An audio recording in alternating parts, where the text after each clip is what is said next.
కర్నూలు జిల్లా ఖానాపూర్ మండలంలోని బాదనకుర్తి వంతెన వద్ద 4 మండలాల బీఆర్ఎస్ పార్టీ నాయకులు రాస్తారోకో చేపట్టారు. లక్షల ఎకరాలకు నీరందించే కాళేశ్వరం ప్రాజెక్టు రైతుల శ్రేయస్సు కోరి నిర్మింపజేస్తే ముఖ్యమంత్రి రేవంత్ రెడ్డి కేసీఆర్పై బురద జల్లడం అవమానకరమన్నారు. రైతులకు ఏకకాలంలో 2 లక్షల రూపాయల రుణమాఫీ చేస్తానని ప్రజలను మోసం చేసి గద్దెనెక్కాడని విమర్శించారు.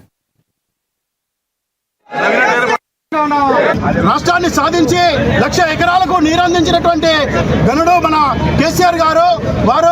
వారి మేధస్సులో ఉన్నటువంటి ఆలోచనతో కాళేశ్వరం నిర్మాణం చేసి మరి తెలంగాణను సస్యశ్యామలం చేయడం జరిగింది.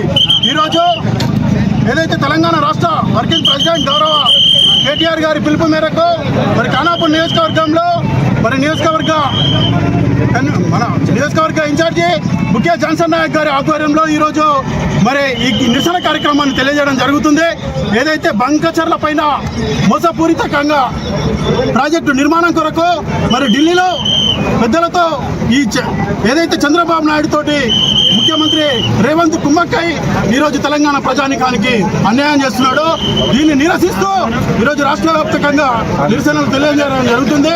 మరి కాళేశ్వరము తెలంగాణ వరప్రదాయని వారికి కాళేశ్వరము ఒక 20 నెలల సమయంలో ఓన్లీ కాళేశ్వరం యొక్క కేసీఆర్ కాళేశ్వరం అనే పేరు మీద తప్ప ఎక్కడ కూడా అభివృద్ధి అనేటువంటిది చేయకుండా మరి